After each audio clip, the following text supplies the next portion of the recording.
Good morning, सुप्रभात। कैसे हैं भाई?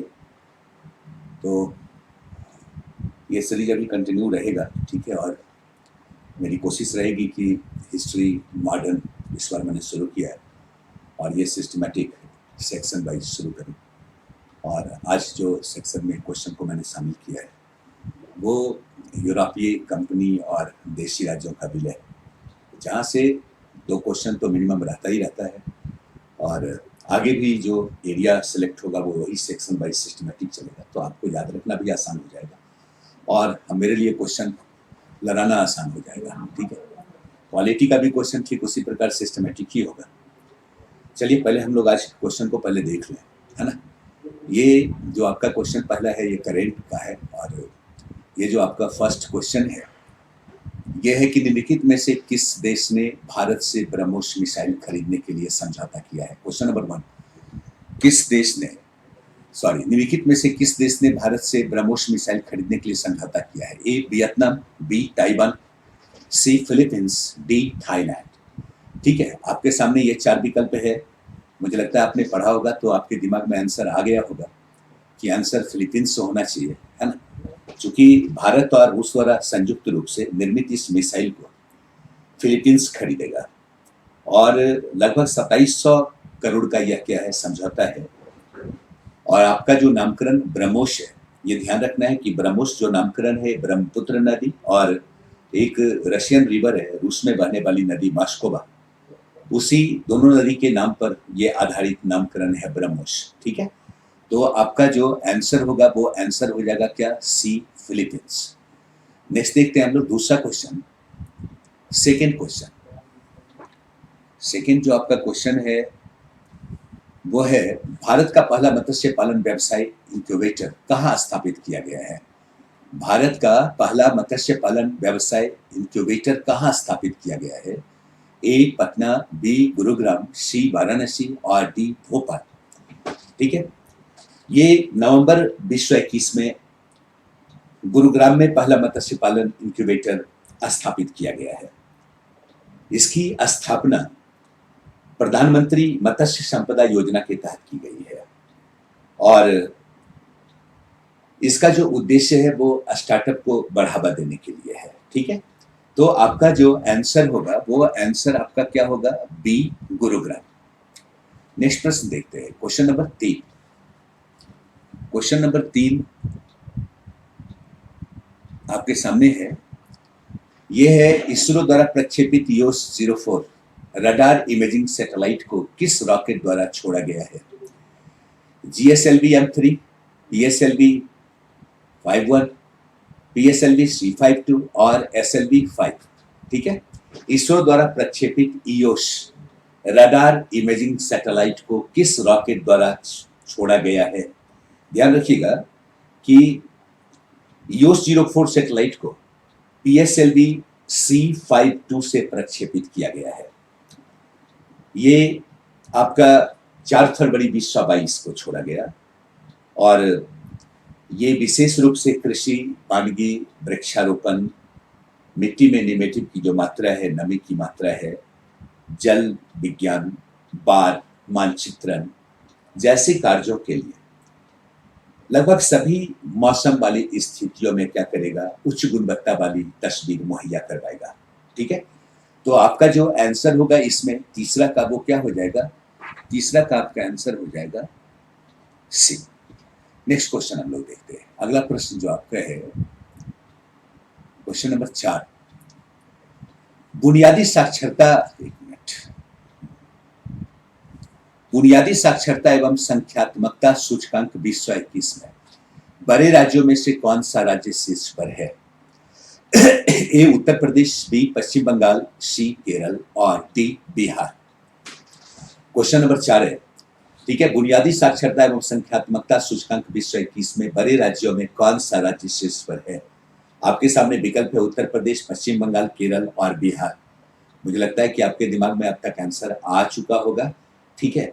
इनमें से जो उच्च स्थिति में है, आप ऐसे सोच सकते हैं कि भारत की बुनियादी शिक्षा की समग्र स्थिति में बड़े राज्यों में पश्चिम बंगाल शीर्ष पर है तथा बिहार सबसे निचले पायदान पे है। अगर वहीं हम छोटे राज्य की बात करें तो छोटे राज्य में सबसे शीर्ष पर कौन है? आपका केरला है। ठीक है, तो यहाँ पे जो क्वेश्चन पूछ रहा है वो है क्या, बड़े राज्यों में कौन शीर्ष पर है? तो आपका आंसर हो जाएगा क्या? बी, पश्चिम बंगाल। नेक्स्ट क्वेश्चन हम लोग देखते हैं।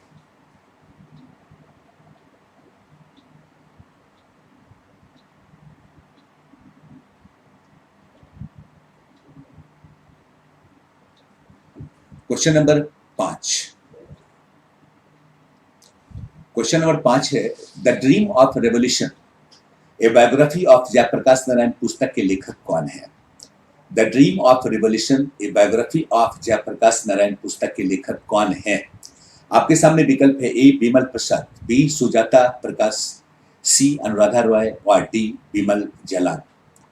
आपका आंसर क्या होगा? मुझे लगता है कि आपने अगर पढ़ा होगा तो ये पढ़ा होगा कि ये दो राइटर की रचना है, जिसे क्रमशः लिखा किसने है? इसमें मूल रूप से जो लिखा हुआ है उसमें शामिल है बिमल प्रसाद और दूसरा सुजाता प्रकाश। ठीक है, इसलिए आपका आंसर क्या हो जाएगा? आपका आंसर हो जाएगा ई। ठीक है, यानी क्वेश्चन नंबर 5 का आंसर होगा ई। दो लोगों ने मिलकर इस पुस्तक की रचना की है, दो राइटर्स की रचना है, बिमल प्रसाद और सुजाता प्रकाश। अगला क्वेश्चन देखते हैं हम लोग, क्वेश्चन नंबर 6। क्वेश्चन नंबर आपके सामने 6 है और आपका जो क्वेश्चन है वो है, हाल ही में 5वें बिम्स्टेक शिखर सम्मेलन की मेजबानी वर्चुअल माध्यम से किस देश ने की? हाल ही में 5वें बिम्स्टेक शिखर सम्मेलन की मेजबानी वर्चुअल माध्यम से किस देश ने की?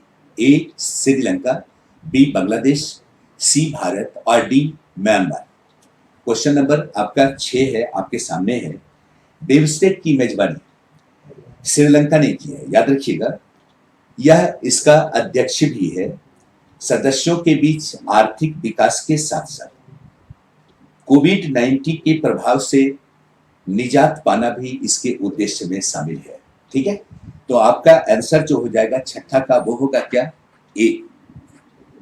6 का आंसर हो जाएगा ए। नेक्स्ट क्वेश्चन देखिएगा, क्वेश्चन नंबर 7। डस्टलिक युद्धाभ्यास भारत और किस देश के बीच संपन्न हुआ है? 7वां, डस्टलिक युद्धाभ्यास भारत और किस देश के बीच संपन्न हुआ है? आपके सामने विकल्प है, ए तुर्कमेनिस्तान, बी कजाकिस्तान, सी उज्बेकिस्तान और डी कजाकिस्तान। आपका जो आंसर होगा इसमें, ये ध्यान रखेंगे कि आपका जो आंसर होगा वो होगा सी उज्बेकिस्तान। ठीक है, ध्यान रखिएगा, ये उज्बेकिस्तान में संपन्न हुआ। इसका उद्देश्य है अर्ध शहरी वातावरण में आतंक रोधी अभियानों से कार्रवाई के लिए प्रशिक्षण हासिल करना। ठीक है, नेक्स्ट क्वेश्चन देखते हैं, क्वेश्चन नंबर 8। क्वेश्चन नंबर 8 आपके सामने है, पूर्वोत्तर भारत के किस राज्य में दुनिया का सबसे ऊंचा रेलवे ब्रिज बनाया जा रहा है? पूर्वोत्तर भारत के किस राज्य में दुनिया का सबसे ऊंचा रेलवे ब्रिज बनाया जा रहा है? ए मेघालय, बी मणिपुर, सी अरुणाचल प्रदेश, डी असम और ई इनमें से कोई नहीं या एक से अधिक। क्वेश्चन आपके सामने है, पूर्वोत्तर भारत की किस राज्य में दुनिया का सबसे ऊंचा रेलवे ब्रिज बनाया जा रहा है? याद रखिएगा, भारतीय रेलवे मणिपुर में सबसे ऊंचे पुल घाट का निर्माण कर रहा है। भारतीय रेलवे कहां? मणिपुर में सबसे ऊंचे पुल घाट का निर्माण कर रहा है, जो 111 किलोमीटर, ये क्या है? इम्फाल योजना का हिस्सा है। यह परियोजना मणिपुर की राजधानी को देश के ब्रॉडगेज नेटवर्क से जोड़ने के लिए है। ठीक है, तो आपका जो आंसर होगा वो आंसर हो जाएगा 8वां का बी, क्या? मणिपुर। अगला क्वेश्चन देखते हैं, क्वेश्चन नंबर 9। क्वेश्चन नंबर 9 जो आपका क्वेश्चन है, नीति आयोग ने हाल ही में भारत की किस देश के साथ साझेदारी में एसडीजी शहरी सूचकांक और डैशबोर्ड विश्व 21-22 जारी किया है? विकल्प है, A France, B Britain, C America और डी जर्मनी। नीति आयोग ने जर्मनी के सहयोग से पहला सतत विकास लक्ष्य एसडीजी शहरी सूचकांक जारी किया है। याद रखिएगा, इस सूचकांक में शिमला प्रथम स्थान पर है, इसके बाद कोयम्बटूर, और चंडीगढ़ ने क्या किया है, स्थान प्राप्त किया है। ठीक है, तो आपका जो आंसर होगा वो क्या होगा, याद रखिएगा, नीति आयोग ने जर्मनी के सहयोग से पहला विकास लक्ष्य एसडीजी शहरी सूचकांक जारी किया है। यानी आपका आंसर हो जाएगा क्या, डी। 9th का आंसर हो जाएगा डी, जर्मनी। अगला क्वेश्चन देखते हैं।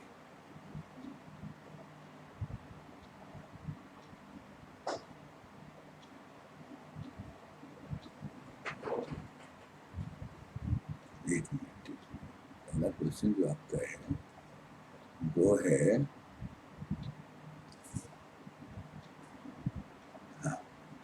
Question number 10। जल निकायों का गजेटियर के रूप में एटलस जारी करने वाला भारत का पहला राज्य या केंद्र शासित प्रदेश कौन है? Question number 10। जल निकायों का गजेटियर के रूप में एटलस जारी करने वाला भारत का पहला राज्य या केंद्र शासित प्रदेश कौन है? ए बिहार, बी आंध्र प्रदेश, सी नई दिल्ली, डी गुजरात। यानी क्वेश्चन नंबर 10, ये आपका जो आंसर होगा वो क्या होगा, आपका आंसर हो जाएगा ए बिहार। याद रखिएगा कि भारत में जल निकायों का एटलस तैयार करने वाला पहला राज्य कौन है, बिहार है। यह कार्य जल जीवन हरियाली अभियान के तहत किया गया है। यूएसए के बाद बिहार ही एक ऐसा क्या है, एटलस जारी करने वाला राज्य है। यानी यूएसए के बाद भारत का पहला राज्य कौन, बिहार। तो आंसर याद रखिएगा ए। अगला क्वेश्चन, क्वेश्चन नंबर 11, 11वां क्वेश्चन है, प्रधानमंत्री ने 25 अक्टूबर 2021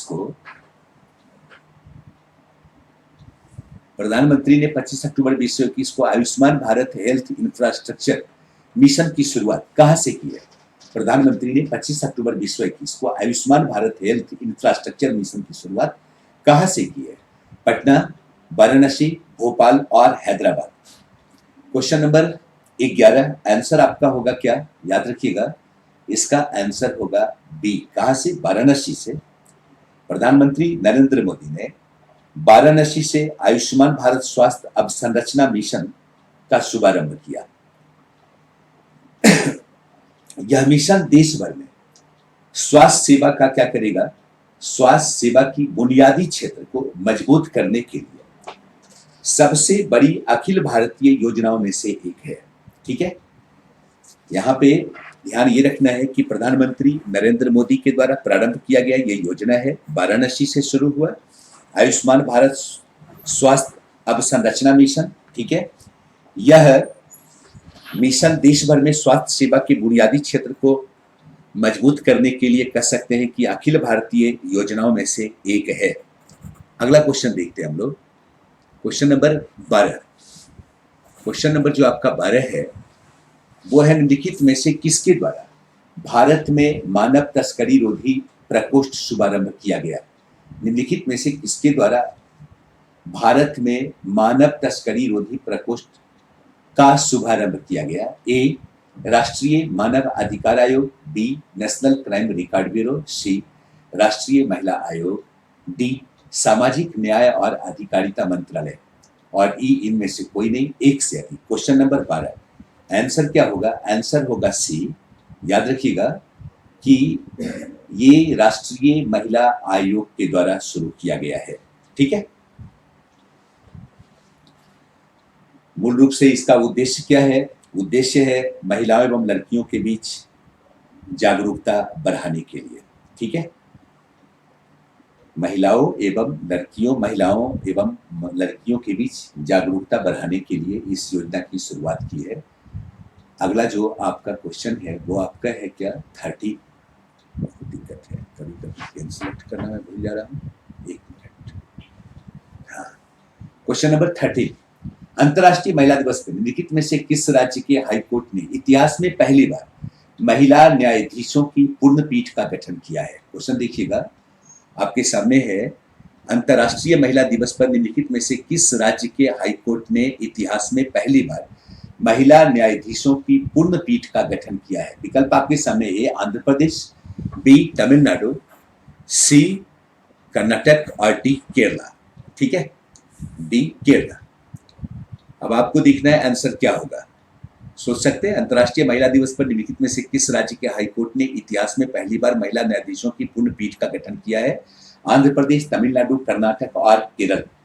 ठीक है, 13 का आंसर क्या होगा? याद रखिएगा, इसमें आंसर हो जाएगा डी। ठीक है, ये केरल हाई कोर्ट की बात है। अगला क्वेश्चन देखते हैं, क्वेश्चन नंबर 14।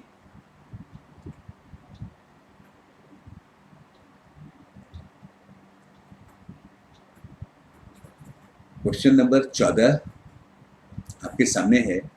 हाल ही में किन देशों की कंपनियों द्वारा भारत में नेट जीरो वाटर इंफ्रास्ट्रक्चर बनाने का निर्णय हुआ है? हाल ही में किन देशों की कंपनियों द्वारा भारत में नेट जीरो वाटर इंफ्रास्ट्रक्चर बनाने का निर्णय हुआ है? फिनलैंड और इजराइल, इजराइल और जर्मनी, जर्मनी और सिंगापुर, सिंगापुर और फिनलैंड।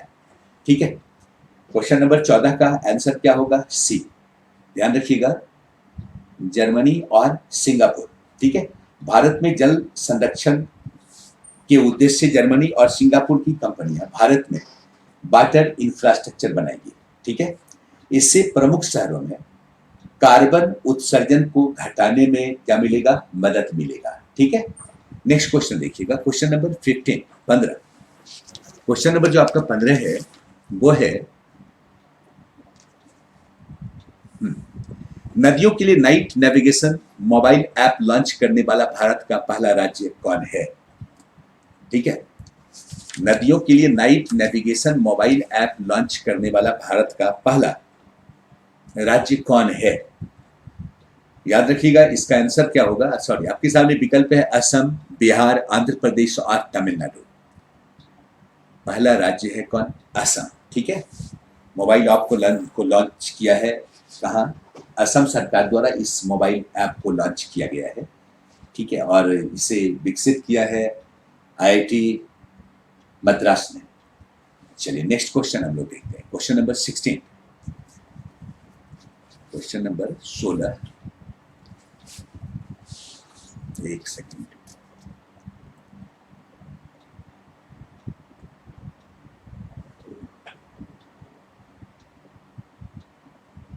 क्वेश्चन नंबर 16 कहाँ गया? Question number 16। चलिए देखिएगा, कॉटेज आर्मदा व्यवस्था का जनक कौन था?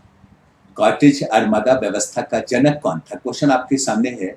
आपके सामने विकल्प है Vasco D gamma, Albuquerque, Pedro Alexander और क्रेस्टो।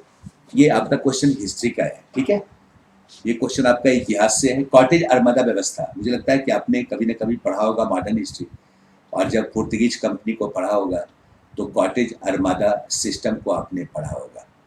आपने एक टर्म देखा होगा कि पुर्तगालियों को समुद्र का स्वामी कहा जाता था। क्यों समुद्र का स्वामी? इसीलिए कहा जाता था कि समुद्री टापुओं पर या समुद्र में इनकी मजबूत पकड़ हुआ करती थी। यहाँ पे कई क्वेश्चन इस तरह से आपका पूछता है। एक तो आपका क्वेश्चन पूछता है कि ब्लू वाटर पॉलिसी किसने दी? ठीक है, तो ये क्वेश्चन भी यहाँ से बन जाता है। दूसरा आप देखे होंगे क्या कि समुद्र पर इन्होंने अपना नियंत्रण स्थापित किया, चूंकि इन्हें मालूम था अगर भारतीय व्यापार पर एकाधिकार हासिल करना है तो समुद्र से अरबों को और बोरों को निष्कासित करना होगा। यानी भारत और यूरोप व्यापार में जो बिचौलिया की भूमिका में थे उनको निकालने की आवश्यकता थी। यही वजह थी कि पुर्तगालियों ने समुद्र पर अपना नियंत्रण स्थापित किया। ठीक है, अब कोई भी जहाज अरब सागर से होकर अगर गुजरता तो पुर्तगालियों से उन्हें परमिट लेना पड़ता। बगैर परमिट लिए कोई भी जहाज गुजर नहीं सकता था। ठीक है, तो इसीलिए इन्होंने इनके इस सिस्टम को क्या कहा गया? कॉटेज आर्मदा व्यवस्था कहा गया है। याद रखिएगा, एकमात्र एक परमिट निःशुल्क रूप में अगर किसी को दिया गया था वो मुगल शासक अकबर को दिया गया था। यानी उनका एक जहाज अरब सागर से गुजर सकता था फ्री ऑफ कॉस्ट। ठीक है, बाकी कोई भी जहाज गुजरता तो परमिट लेना पड़ता किससे? पुर्तगालियों से। यही सिस्टम कॉटेज आर्मदा व्यवस्था कहलाया। ठीक है, और याद रखिएगा कि इसका जो जनक है उसका नाम क्या है? क्रेस्टो। अगला क्वेश्चन देखिएगा, क्वेश्चन नंबर 17। क्वेश्चन नंबर 17 याद रखिएगा, अकबर के दरबार में आने वाला पुर्तगाली कौन था? मॉन्सरेट, रॉल्फिच, थॉमस स्टीफन्स। तो यहाँ पे अगर आप क्वेश्चन को देखते हैं तो आपको ये लगेगा कि रॉल्फिच भी अकबर के दरबार में आने वाला है। रॉल्फिच भी अकबर के दरबार में आया था, आपने पढ़ा होगा। लेकिन पहला ही क्वेश्चन पूछा जा रहा है कि अकबर के दरबार में आने वाला पुर्तगाली कौन। और आपने अगर पढ़ा होगा तो ये पढ़ा होगा कि अकबर के दरबार में मॉन्सरेट फादर एक्वा विवा के साथ आया था। ये मॉन्सेट जो था ये पुर्तगाली था। ठीक है, तो आंसर क्या होगा, ए आपका आंसर हो जाएगा। अगला क्वेश्चन देखिएगा, क्वेश्चन नंबर 17। क्वेश्चन नंबर 17 तो 17 हो गया सर। क्वेश्चन नंबर 18 देखते हैं। क्वेश्चन नंबर 18 में आपका क्वेश्चन पूछा जा रहा है, भारत में जाति के लिए कास्ट शब्द का प्रयोग सर्वप्रथम किसने किया। जाति के लिए कास्ट शब्द का प्रयोग सर्वप्रथम किसने किया, ब्रिटिश, पुर्तगीज, डच और फ्रांसीसी। याद रखिएगा ये कौन है, पुर्तगीज हैं जिन्होंने जाति के लिए कास्ट शब्द का इस्तेमाल किया। ठीक है, यहाँ पे 2-3 चीज और याद रखिएगा। जब हम पुर्तगालियों के कंट्रीब्यूशन को पढ़ते हैं, कई बार क्वेश्चन पूछा भी है कि भारत में तंबाकू की खेती किसकी देन, तो याद रखिएगा ये भी पुर्तगीज की देन है। ठीक है, भारत में आपका अनानास की खेती, मक्के की खेती किसकी देन है, तो पुर्तगालियों की देन है। ध्यान रखिएगा, भारत में फर्स्ट प्रिंटिंग प्रेस 1556 में गोवा में स्थापित हुआ। ये प्रिंटिंग प्रेस भी देन किसका है, पुर्तगालियों की ही देन है। ठीक है, ठीक उसी प्रकार कास्ट शब्द किसका देन है, पुर्तगालियों का देन है। अगला क्वेश्चन देखिएगा, क्वेश्चन नंबर 19। किस ब्रिटिश शासक ने 10 पाउंड वार्षिक के एवज में बंबई टापू किसको दे दिया, ब्रिटिश कंपनी को दे दिया। ये क्वेश्चन कई बार 2 तरीके से भी पूछा है, पहले इसका मैं आंसर कर दूं। किस ब्रिटिश शासक ने 10 पाउंड वार्षिक के एवज में बंबई टापू ब्रिटिश कंपनी को दे दिया। याद रखिएगा यहाँ पे कि चार्ल्स 1, चार्ल्स 2, चार्ल्स जेम्स प्रथम और कैंपबेल, ये सभी ब्रिटिश क्राउन का नाम है। तो याद रखना है कि बंबई टापू 10 पाउंड वार्षिक के एवज में दिया किसने था, कहाँ चला गया, दिखाई नहीं दे रहा।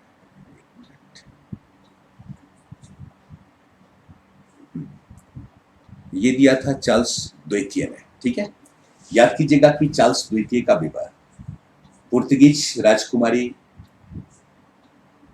कैथरीन ब्रिगेंजा के साथ हुआ था और उन्हें दहेज के रूप में मिला था क्या, बंबई का टापू। चार्ल्स द्वितीय ने वही बंबई टापू 10 पाउंड वार्षिक एवज में किसको दे दिया, ब्रिटिश कंपनी को दे दिया। ध्यान रखिएगा। अगला क्वेश्चन देखते हैं, क्वेश्चन नंबर 20।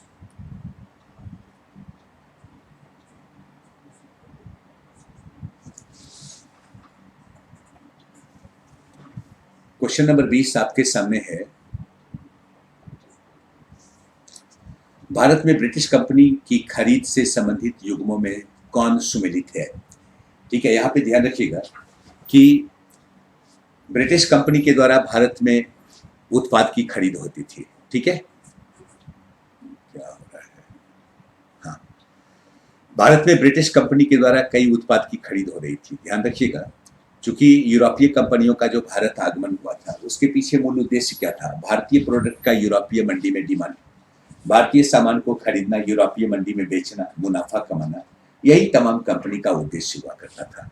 तो ब्रिटिश कंपनी का भी क्या था, यही उद्देश्य हुआ करता था। ठीक है, तो यहाँ पे जो आपके सामने है वो एक तरफ उत्पाद है और दूसरी तरफ क्षेत्र का नाम है। ध्यान रखिएगा, सिल्क, रेशम, रेशम की खरीद ईस्ट इंडिया कंपनी के व्यापारी कहां से करते थे, कासिम बाजार से करते थे। ठीक है, ये सही है, ये क्या है, बिल्कुल सही है, ध्यान रखिएगा। दूसरा, सोडा, सोडा की खरीद 2 जगह से होती थी, एक पटना से और दूसरा उड़ीसा में बालासोर एक जगह का नाम है, वहां से भी होता था, ये भी सही है।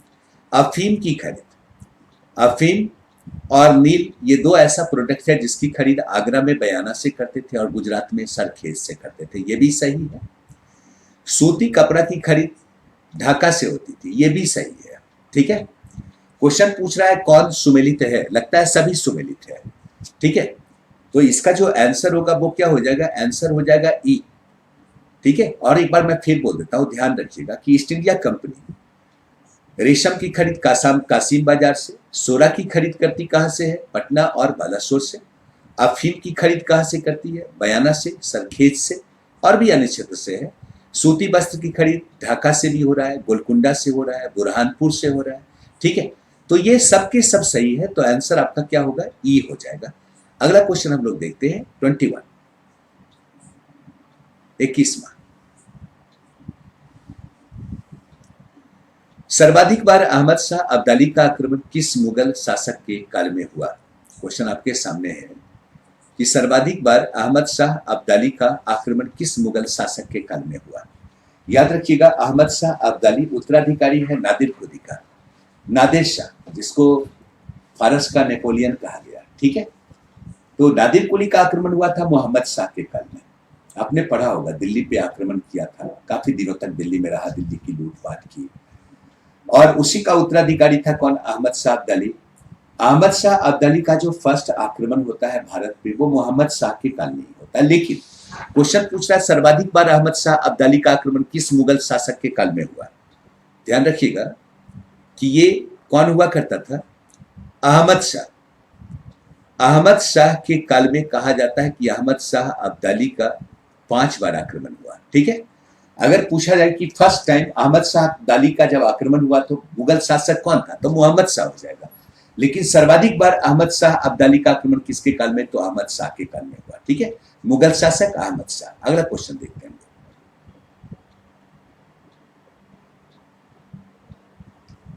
नेक्स्ट जो आपका क्वेश्चन है, एक सेकेंड,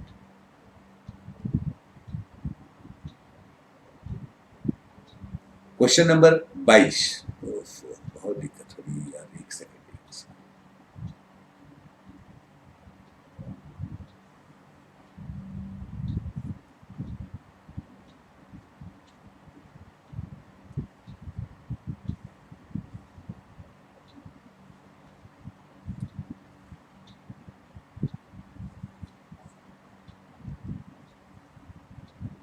हाँ, क्वेश्चन नंबर 22 देखिएगा, आप आराम से आंसर को बना सकते हैं।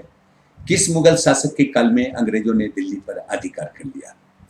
किस मुगल शासक के काल में अंग्रेजों ने दिल्ली पर अधिकार कर लिया? क्वेश्चन आपके सामने ये है, अंग्रेजों ने दिल्ली पर अधिकार कर लिया। ये कब? 1803 में। ठीक है, ध्यान रखिएगा, इस वक्त मुगल शासक कौन है? इस वक्त मुगल शासक कौन है? क्वेश्चन नंबर आपका 22 है। इस वक्त मुगल शासक ए शाह आलम, बी अकबर द्वितीय, सी बहादुर शाह द्वितीय, डी आलमगीर द्वितीय। इस वक्त शासक हुआ करता शाह आलम द्वितीय हुआ करता था। ठीक है, जिसके काल में आप देखते क्या है, 1803 में ब्रिटिशर्स ने दिल्ली पे अधिकार कर लिया। 1759 से लेकर 1806 तक इसका शासनकाल है। ठीक है, अगला क्वेश्चन देखिएगा, क्वेश्चन नंबर 23।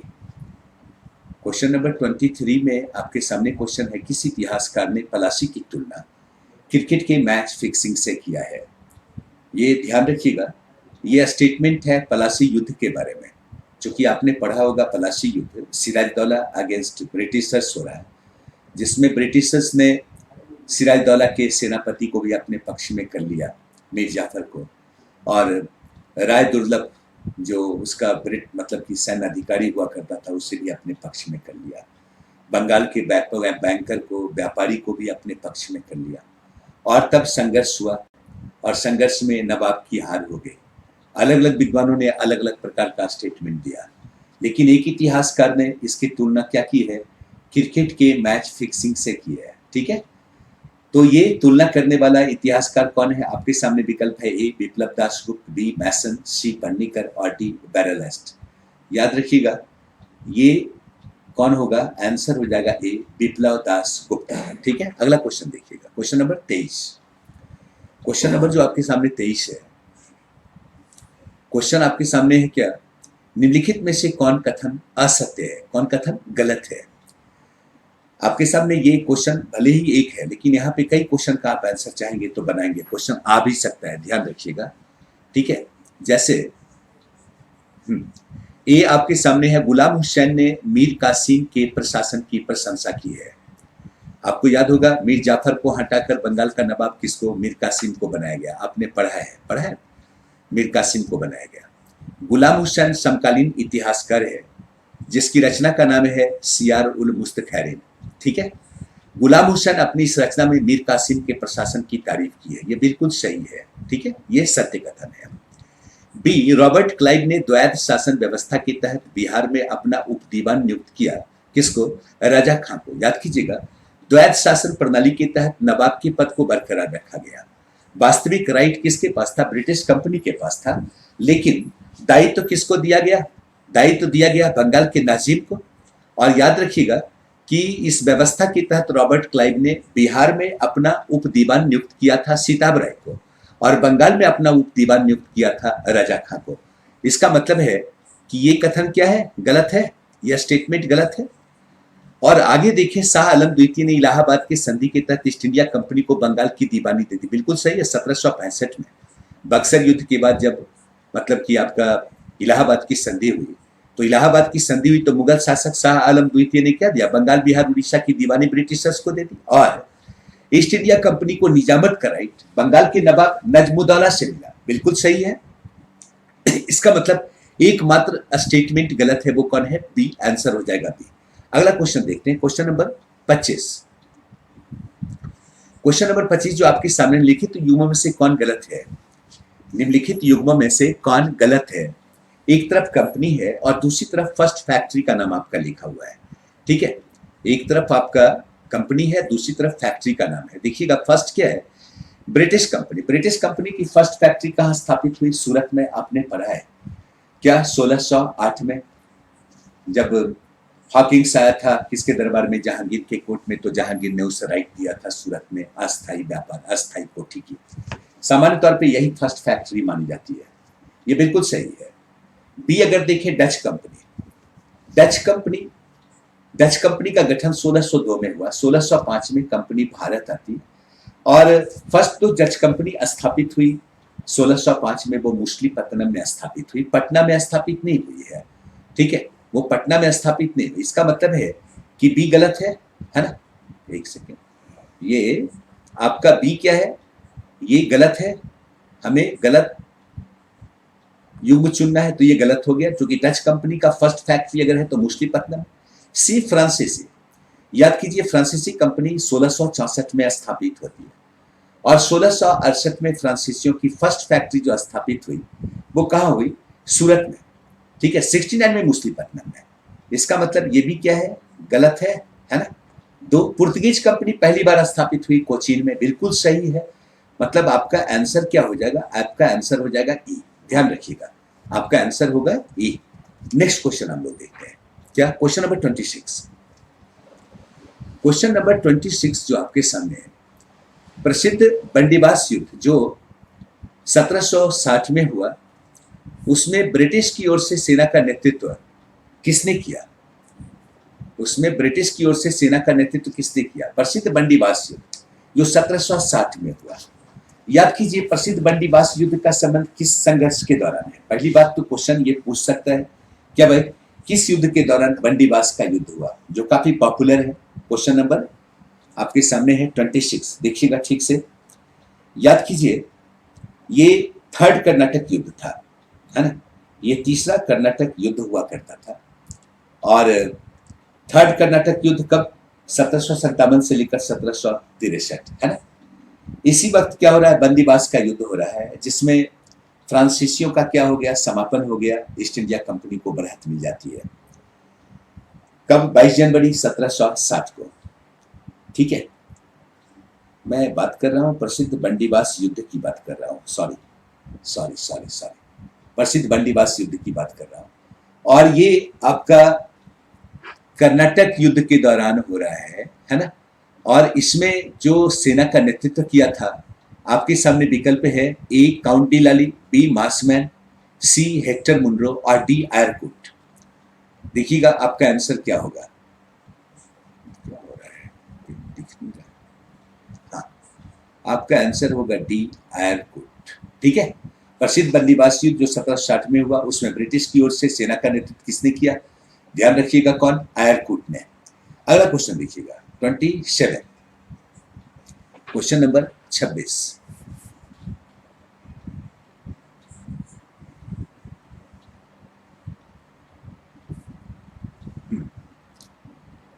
क्वेश्चन नंबर 26 आपके सामने, प्रसिद्ध तालीकोटा युद्ध जो 1565 में विजयनगर और दक्कन नहीं, ये दक्षिण होना चाहिए, ध्यान रखिएगा, ये गलती से लिखा गया है। ठीक है, प्रसिद्ध तालीकोटा युद्ध जो 1565 में विजयनगर और दक्कन के अन्य राज्यों के बीच हुआ, उस समय विजयनगर का शासक कौन था? नहीं, विजयनगर के अगेंस्ट संघर्ष किया था, जिसमें अहमदनगर की भूमिका थी, आपको बीजापुर की भूमिका थी, बीदर की भूमिका थी, गोलकुंडा की भूमिका थी, ठीक है। इसमें विजयनगर की हार हुई थी। और इसमें इस वक्त विजयनगर का शासक कौन था? याद रखिएगा, इस वक्त तुलुक वंश का शासक हुआ करता था, जिसका नाम था सदाशिव राय।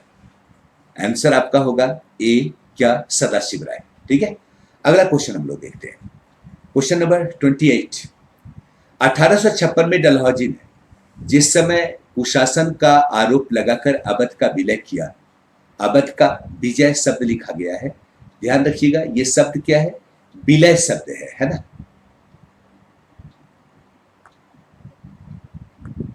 अवध का विलय किया, उस समय अवध का नवाब कौन था? उस वक्त अवध का नवाब था बाजिद अली शाह, है ना। ध्यान रखिएगा, बाजिद अली शाह। अगला जो आपका क्वेश्चन है वो क्वेश्चन है क्वेश्चन नंबर 29। क्वेश्चन नंबर 29 को ठीक से देखिएगा। एक तरफ आप देखते क्या है, कुछ सिस्टम के बारे में जिक्र है, दूसरी तरफ उससे संबंधित लागू करने वाले लोगों के बारे में नाम का जिक्र हुआ है।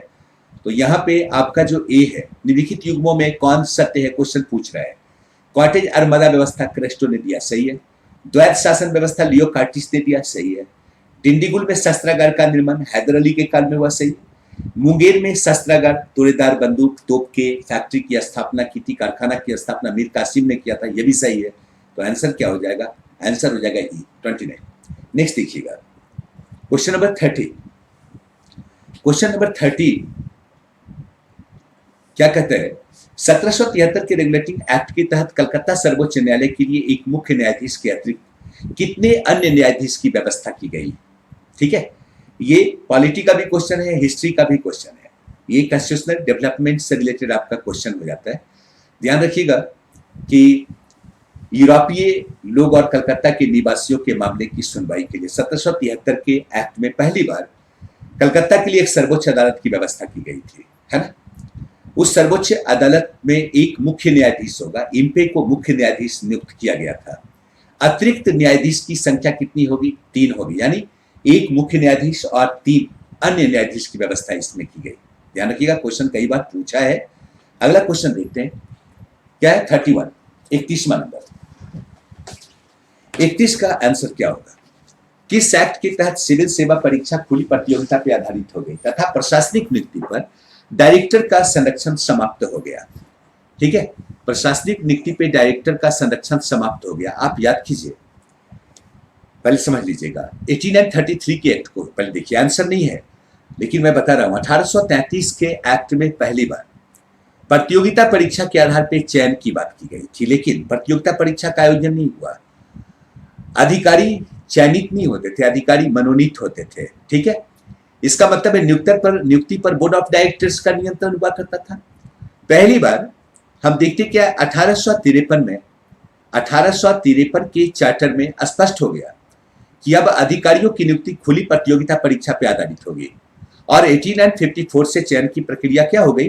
प्रारंभ हो गई। याद होगा क्या, 1853 के बाद ही हम देखते क्या है कि प्रतियोगिता परीक्षा के आधार पर चयन प्रक्रिया की शुरुआत हो गई।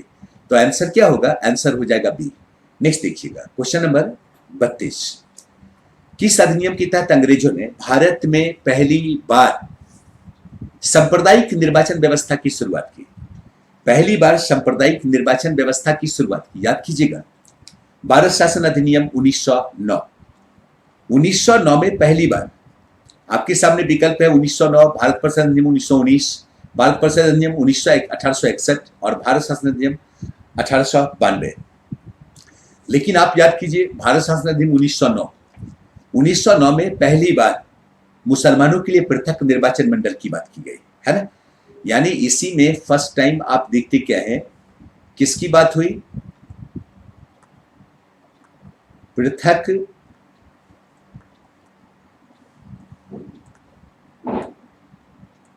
निर्वाचन मंडल की बात की गई। किसके लिए? मुस्लिमों के लिए। इसका मतलब है कि सांप्रदायिक निर्वाचन व्यवस्था की शुरुआत कब से? भारत शासन अधिनियम 1909 से। अगला क्वेश्चन देखिएगा, क्वेश्चन नंबर 33। क्वेश्चन नंबर 33 आपके सामने है। भारत शासन अधिनियम 1935 के तहत, 1935 के तहत, ठीक से पढ़ लीजिएगा, है ना, संघ की अवशेष शक्तियां किसमें निहित थी?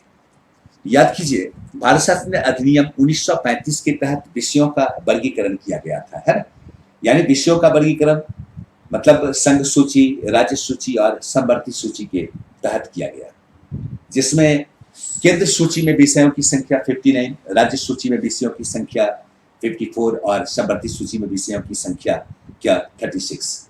और कहा गया कि अवशेष शक्तियां किसके पास होगी? अवशेष शक्तियां गवर्नर जनरल के पास होगी। ठीक है, आंसर क्या हो जाएगा? सी। अगला क्वेश्चन देखिएगा, क्वेश्चन नंबर 34, 34 में आपके सामने क्वेश्चन है, क्या है? भारत शासन अधिनियम 1935 की प्रमुख विशेषता है। भारत शासन अधिनियम 1935 की प्रमुख विशेषता है। कौन सी विशेषता है 35 की? भारत परिषद का समापन। याद कीजिए, 1935 के तहत भारत सचिव के काउंसिल को समाप्त कर दिया गया था। आपके दिमाग में बात होगी, भारत सचिव था बट काउंसिल क्या हुआ? समाप्त हो गया। तो ये सही है ना? दूसरा, प्रांतों में द्विसदनात्मक व्यवस्था। प्रांतों में द्विसदनात्मक व्यवस्था क्या है? गलत है। केंद्र में द्विसदनात्मक व्यवस्था सही है। साथ ही साथ याद कीजिए, संघीय न्यायालय की स्थापना, यानी ये बिल्कुल सही है ना? ये बिल्कुल सही है। और संघीय न्यायालय, एक फेडरल कोर्ट की बात की गई थी। संघ राज्य में विवाद की स्थिति में क्या करेगा? ये विवाद के निपटारा का कार्य करेगा। तो एक फेडरल कोर्ट की स्थापना की बात की गई थी। यानी ये सभी विशेषता है। तो आंसर क्या हो जाएगा? आपका आंसर हो जाएगा, याद रखिएगा, ई, है ना? आपका आंसर क्या होगा? ई, चूंकि एक से ज्यादा सही है। अगला क्वेश्चन देखते हैं, क्वेश्चन नंबर 35। क्वेश्चन नंबर 35 जो है, ये आपके सामने है। किस एक्ट के तहत बोर्ड ऑफ डायरेक्टर्स की सदस्य संख्या को घटाकर 24 से 18 कर दिया गया? याद कीजिए, जब कंपनी का गठन हुआ था, तो कंपनी के गठन के दौर में दो ऑर्गेनाइजेशन अस्तित्व में आया, है ना? एक board of proprietors. Board of proprietors कहने का मतलब क्या हुआ? शेयर धारकों की संस्था, है ना, जिसकी कुल संख्या थी क्या? 217। और दूसरा अगर देखें तो बोर्ड ऑफ डायरेक्टर्स की कुल संख्या कितनी थी? गवर्नर को लेकर 25, यानी 24 प्लस गवर्नर 25। इस 24 को घटाकर 18 कर दिया गया। ये 18 कर दिया गया कब? ये किया गया किस एक्ट के तहत? आंसर में दीजिएगा। आपके सामने विकल्प है 1793 का एक्ट, 1813 का एक्ट, 1853 का एक्ट और 1861। आपका आंसर हो जाएगा सी, 1853 का एक्ट। चलिए नेक्स्ट देखते हैं, क्वेश्चन नंबर 36। किस एक्ट के तहत भारत का दरवाजा ईसाई मिशनरी के लिए खोल दिया गया? किस एक्ट के तहत भारत का दरवाजा ईसाई मिशनरी के लिए खोल दिया गया? क्वेश्चन पूछा जा रहा है, आपके सामने है क्वेश्चन नंबर 36, है ना? क्वेश्चन नंबर 36, सॉरी, यहाँ पे विकल्प गलत हो गया, थोड़ा सा ध्यान रखिएगा। मैं आंसर को सही कर देता हूँ, इस हिसाब से ये आप क्वेश्चन को बनाएंगे। ये जो है, ये है 1813 का एक्ट, मिसप्रिंट हो गया है, ठीक है? 1813 ही 1818 लिखा गया है, ध्यान रखिएगा। तो आप अगर देखें तो किस एक्ट के तहत भारत का दरवाजा ईसाई मिशनरियों के लिए खोल दिया गया?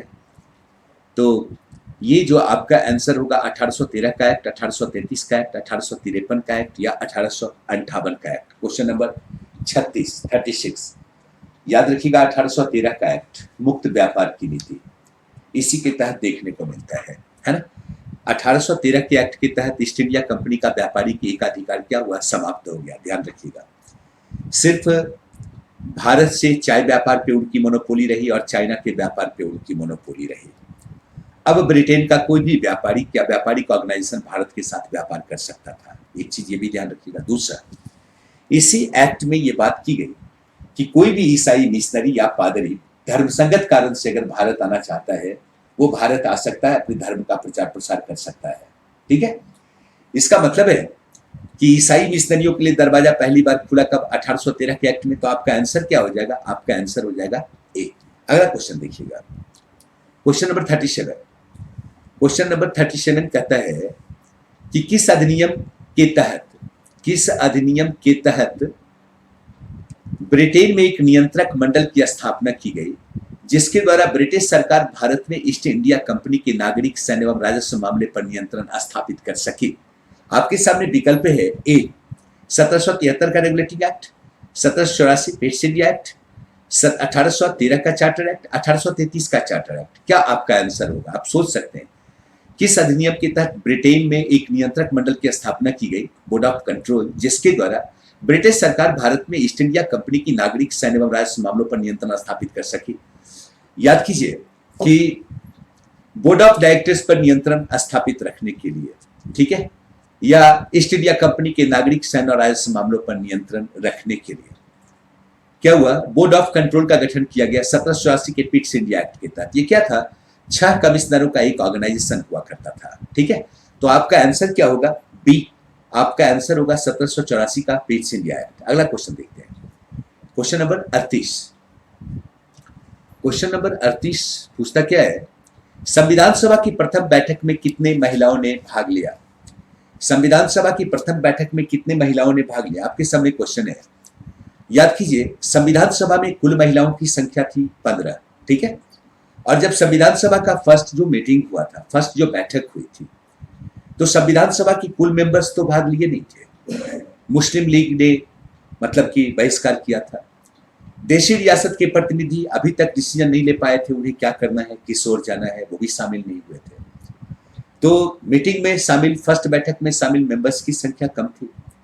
कुल महिलाओं की संख्या भले 15 थी, लेकिन इस प्रथम बैठक में शामिल होने वाली महिलाओं की कुल संख्या कितनी थी? लिख लीजिएगा, क्या? सी 9, ठीक है। अगला क्वेश्चन देखते हैं, क्वेश्चन नंबर 39। देखिएगा, आपके सामने क्वेश्चन है, निम्नलिखित में से कौन संविधान सभा का सदस्य नहीं थे? संविधान सभा के सदस्य नहीं थे। थोड़ा सा मिसप्रिंट है, नोटिस नहीं कीजिएगा, ठीक है। संविधान सभा